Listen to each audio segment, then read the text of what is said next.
So, speak for yourself. I'm Greg Jennings. He's Mark Schlereth. And for Whitlock and Wiley, we're joined today by a couple of Pro Bowlers, TJ Houshmandzadeh and Shawne Merriman. Let's start today in Pittsburgh, where Mike Tomlin addressed the latest drama swirling around his team, with conflicting reports popping up about why Antonio Brown didn't play in Pittsburgh's final game and whether or not Brown requested a trade. Tomlin denied there was a trade request, but admitted Brown skipped Saturday's walkthrough and didn't exactly extend an olive branch to the receiver.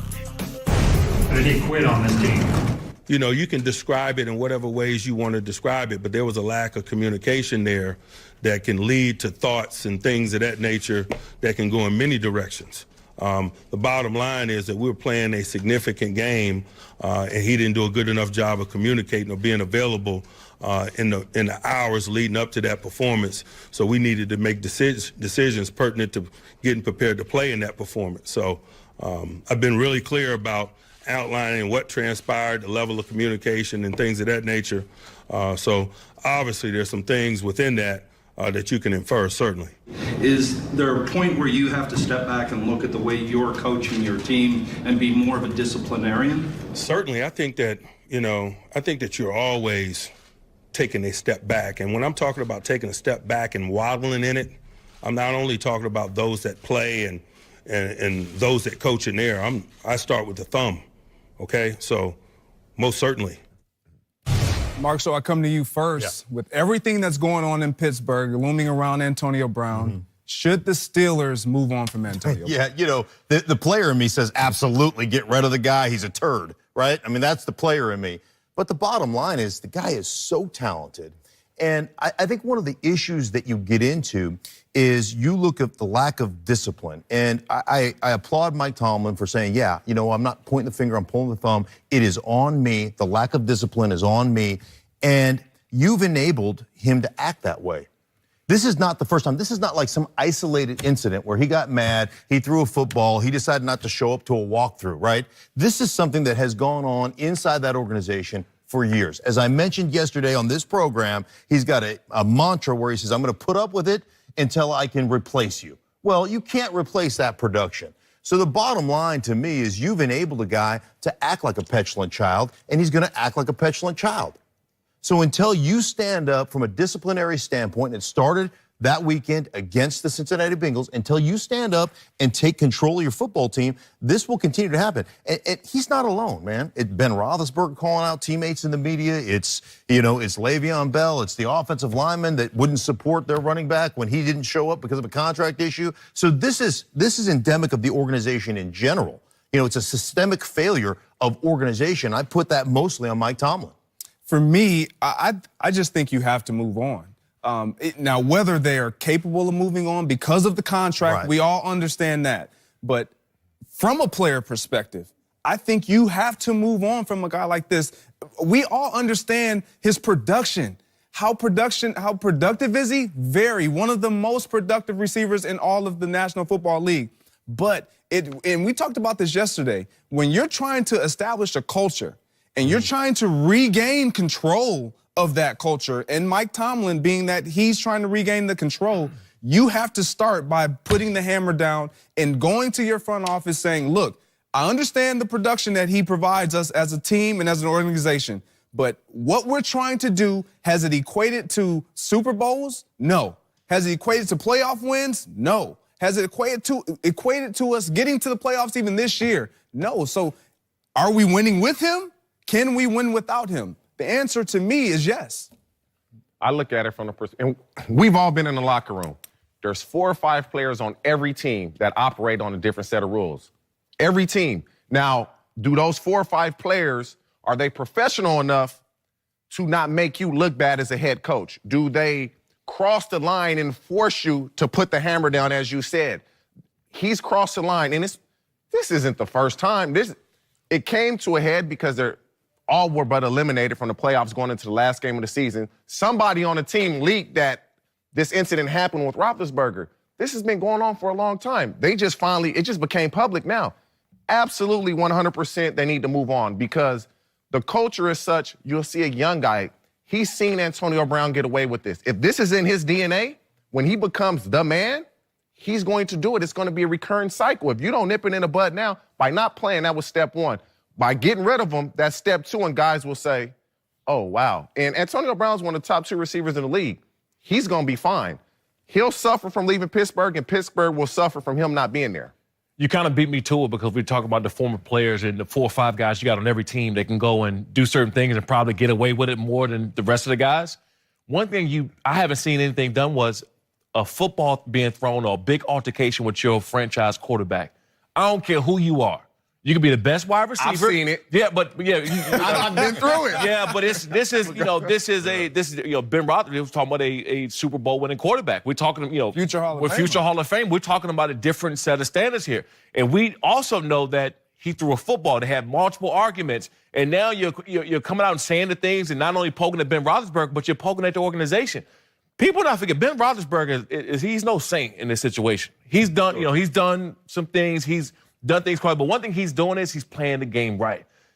Antonio Brown's a close friend of mine. Yeah. That's my boy. I wish that, he's one of my closer friends. I wish him to be back in the locker room. I hope the other guys accept him back. So he's taking all the blame off himself. Ben Roethlisberger is no angel here, but he's playing the game right. Antonio Brown is playing the game wrong, and it might not affect him because he is one of the best wide receivers in the National Football League, but it will affect the next time he moves on to an organization and this happens again, because then it's not going to look like Ben Roethlisberger's fault. It's not going to look like the organization's fault or anybody else in that team. It's going to be because of him and because of what he's doing now. One of the issues, when we talk about culture, and I'm 100% with you guys, the culture, to me, culture beats scheme every day of the week. And I believe that. And, I was blessed to play on some really good teams, but I believe in that culture and establishing that culture. We always talk about policing our own locker room. When you have not policed it from upstairs, it becomes impossible for us to police it. There was like in my day, there'd have been a fight. Like there would have in the locker room, you'd had to pull somebody off of Antonio Brown, and we would have been able to eventually take care of it. But if you haven't empowered your players, because there is a bunch of different rules, and you're not holding anybody accountable to the standard, and the standard in Pittsburgh should be win a championship. There's 12 teams in my estimation. In every season, there's 12 teams that have championship pedigree and championship ownership that have a chance to win that. And Pittsburgh is one of those 12 teams. And guess what? Right now, the way they orchestrate within their organization, they don't have it. So we all, I think we can agree, there should be some type of disciplinary action taken into consideration. Antonio Brown wants this, bro. He doesn't want to be there. He's already going with the whole James Harrison thing. He's taunting not only Ben Roethlisberger to play, he's taunting the organization now by saying we're going live doing this press conference with James Harrison. You don't do that. I don't care who you are. Like, you might be going through with the team. Ben Roethlisberger could have done something behind closed doors, but when you start to kind of poke from, we're going to do this live, we're going to do this, like, you don't do that, because you also have a legacy. You also built something that's going to be around for a long time, and you don't want to have that lingering on saying you did What you said this earlier too, though. You go back to when Ben Roethlisberger technically attacked him publicly. I wish I had thrown every ball to Juju. When you say that, there's no going back from that. We can talk, we can communicate, and you and I, your quarterback says that deep down, you like, me and this dude are never cool. Like, I'll be cordial with you, but we're not cool. Just from that aspect early in the year. That just didn't happen this year. That's been lingering for years and years. When Ben came out and said what he said, they attacked Le'Veon Bell. Tomlin didn't say anything then. The whole team was Le'Veon Bell has friends in that locker room that disagreed with those guys that were attacking him. So right then and there, the locker room was divided and splintered, and they didn't make the playoffs. It lingered, and now here we are with this. Even in this report, players said that Tomlin never addressed the situation. Like, how can you be in that locker room getting ready for a playoff game where it's win and hope that Baltimore loses, and if we get that done, we're in, and you don't address it? And I heard Ben Roethlisberger say, no, we're cool. Like, I called him Thursday night. If you're cool, you wouldn't need to call him Thursday night. Right. You see what I'm saying? He would have been in practice. Right, yeah, you wouldn't need to go, hey, are we okay? Like, no. So, I mean, it's the level of dysfunction and immaturity. And I said this to my son when my son embarked on his professional baseball career. And I said, just understand this, is that just because you play a pro sport doesn't make you a professional. And they got a bunch of guys in that locker room, in my estimation, from the outside looking in, that just don't approach it from a professional standpoint. So now I pose this question to you guys. Has Mike Tomlin lost control of this Steeler locker room of this team. Yeah, absolutely. It's worse now because when you have a guy, take the Giants, for example. You got Odell or one guy acting up. You go and fix the problem. You're done with it. It's too many big personalities now. Now you got 5 or 6 or 7 situations that you need to go and fix.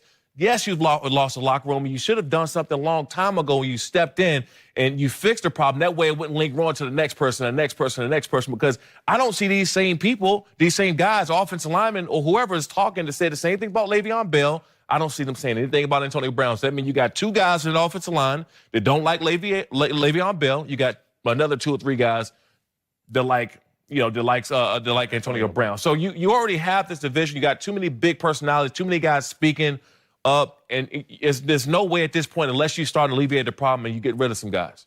I really don't believe in a coach losing the locker room. I don't. Again, there's a handful of guys that can say what they want to say on every team. Rarely do they exert that power. You get rid of Antonio Brown, the locker room's fine. As long as you by him not playing, that was step number 1. Guys were like, wow, playoffs on the line and they not letting him play? That was step number 1 where everybody was like, okay, Mike's serious. Once they trade him, or if they try or attempt to trade him, the rest of the guys on the team are going to say, oh, okay, Mike T ain't playing. Immediately. He doesn't have to go out and say anything. By his actions is going to show what he's meaning. I will tell you this also, within that locker room, at least my experience, the fact that the report is, okay, you're not going to play, but you can be on the sideline to support your teammates, and then he left at halftime. Like that is a horrendous look for an organization. And if that doesn't get your ownership to want to move on that, and that's a whole nother thing. That's another thing, Right. Mark. It's not just Mike Tomlin. If Right. the cap hit is 21.2, who cares?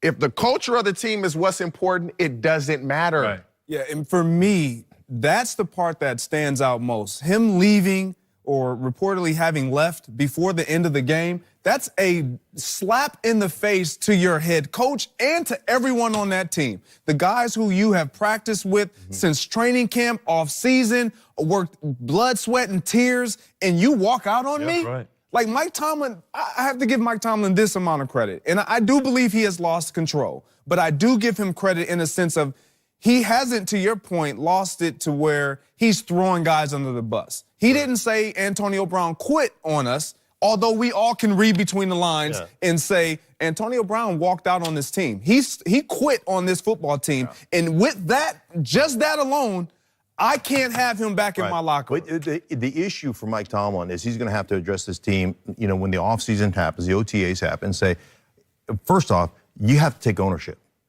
Like, you have to take ownership of your failures and say, I have failed to hold guys accountable. I have let this stuff go on. I have created this mantra of I'll put up with it until I can replace you. Guess what?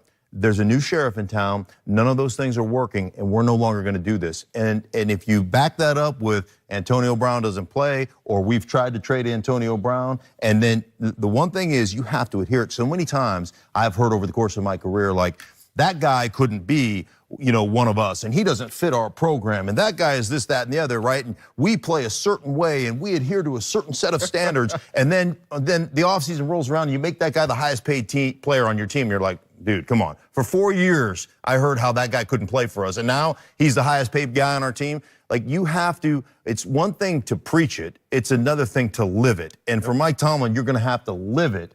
And if you do that, I think guys will follow. I think guys will. I'm with you. I think you can win them all back, or I think you can solve the issues there, but you have to set a standard, and then you'd have to adhere to that standard. So in this press conference today, he did acknowledge the fact that it's me. I do need to change. My question then for Mike Tomlin is, with change, does he regain the respect of the guys around him, or do they already, you guys know as players, do you already see him for who he is? And now you don't change in my eyes. You know what's crazy? In 1 year, the Pittsburgh Steelers are losing their 2 best offensive weapons. In 1 season, Right. Le'Veon Bell, gone. Antonio Brown, gone. Big Ben better carry this team, because a lot of this is because of him. The friction that these guys have with him, they better figure this out. Because this NFL is about winning games. You got to have good players. You're getting rid of your 2 best offensive weapons. And their 2 biggest personalities. in the locker room. I think that's going to change a lot too, because you have guys that just have more of an aura about them. They walk in the locker room, people want to be them, people want to be around them. They have all the fan attention. Everybody's always looking at them.